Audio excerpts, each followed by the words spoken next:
चुनावी मैदान में लालू यादव अब अपने तीसरे मोहरे को उतारने की तैयारी कर रहे हैं। नमस्कार, मैं श्वेता और आप देख रहे हैं news foundation. RJD supremo Lalu Prasad Yadav की राजनीति किसी से छुपी हुई नहीं है। बिहार की राजनीति में लालू प्रसाद यादव कोई आम राजनेता नहीं है। उनकी राजनीति बेहद ही अलग होती है। लालू प्रसाद यादव जो चाल चलते हैं, बेहद सोच समझ कर चलते हैं। ऐसा भी कहा जाता है कि लालू प्रसाद यादव अपने पत्ते तब खोलते हैं जब सबके पत्ते सामने रहते हैं। एक बार फिर से कुछ ऐसा ही होता हुआ नजर आ रहा है। लालू प्रसाद यादव अब अपने तीसरे मोहरे को खोलने वाले हैं। सवाल उठ रहा है कि आखिर लालू प्रसाद यादव क्या करने वाले हैं। तीसरे चरण का चुनाव नीतीश कुमार की पार्टी जदयू के लिए काफी इंपॉर्टेंट है। तीसरे चरण के 3 सीट यानी कि झंझारपुर, मधेपुरा और सुपौल केवल जीत के लिए नहीं बल्कि जीत के अंतर को बरकरार रखने का भी युद्ध है। अपनी इसी मकसद की कामयाबी के लिए जदयू ने अपने पुराने उम्मीदवार पर ही भरोसा जताया। जदयू की रणनीति के तहत मधेपुरा से दिनेश चंद्र यादव, सुपौल से दिलेश्वर कामत और झंझारपुर से रामप्रीत मंडल को चुनावी दंगल में उतारा है।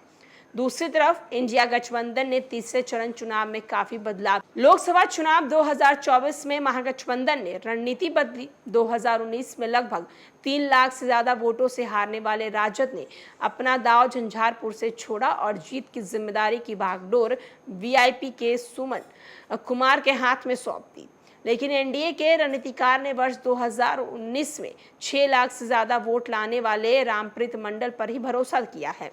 राजद सुप्रीमो लालू यादव ने कहा है, जीत का नया समीकरण बनाया है। नवादा और औरंगाबाद की तरह यहां भी एमवाई को सपोर्टिंग वोट बनाते हुए लालू यादव ने वीआईपी के सुमन कुमार को उम्मीदवार बनाया है। सुमन कुमार वर्ष 2020 का विधानसभा चुनाव लड़े हैं। इन्हें तब राजद के उम्मीदवार समीर कुमार महासेठ ने हराया था। मधेपुरा लोकसभा से गत चुनाव में दिनेश चंद्र यादव को जीत मिली थी। तब के आरजेडी उम्मीदवार शरद यादव को लगभग 3 लाख मतों से हार का सामना करना पड़ा था। इस बार लालू यादव ने मधेपुरा के नए उम्मीदवार उतारे हैं। शरद यादव की मृत्यु के बाद राजद ने मधेपुरा से प्रोफेसर चंद्रदीप को उतारा है। चंद्रदीप ख्यात साहित्यकार और सांसद रहे डॉक्टर रविंद्र कुमार रवि के पुत्र हैं। ये पहली बार लोकसभा का चुनाव लड़ रहे हैं। सुपौल लोकसभा से महागठबंधन ने उम्मीदवार बदलकर निशाना साधा है।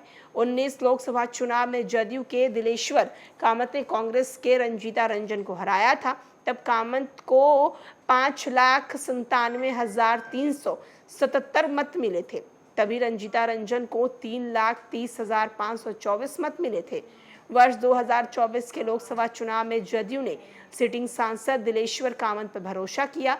महागठबंधन ने कांग्रेस के सुपौल लोकसभा छीन ली। यहां से राजद ने खुद लड़ने का मन बनाया। राजद ने जदयू के दिलेश्वर कामत को टक्कर देने के लिए चंद्रहास चौपल को उतारा। जदयू उम्मीदवार की जीत ही नहीं बल्कि जीत के अंतर को भी बरकरार रखने की चुनौती मिली है।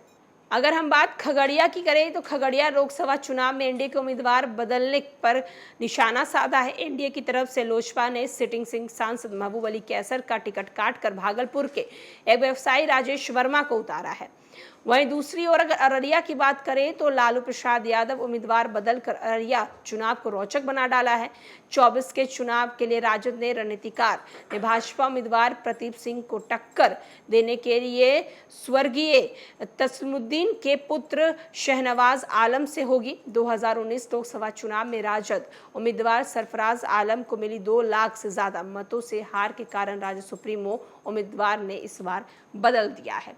तो आप देख सकते हैं कि 2024 लोकसभा चुनाव के तीसरे चरण के लिए जो तीसरे मतदान होने वाली है, उसके लिए लालू प्रसाद यादव ने अपने सीटों पर बेहद ही अलग तरीके से इस बार रणनीति बनाई है। एक तरफ जहां एनडीए अपने पुराने प्रत्याशियों पर ही कायम है, तो वहीं इस बार लालू प्रसाद यादव ने बड़ा चेंज किया है। अब देखना होगा कि जो ये चेंज उन्होंने किया है वो कितना सफल होता है। फिलहाल के लिए इस खबर में इतना ही।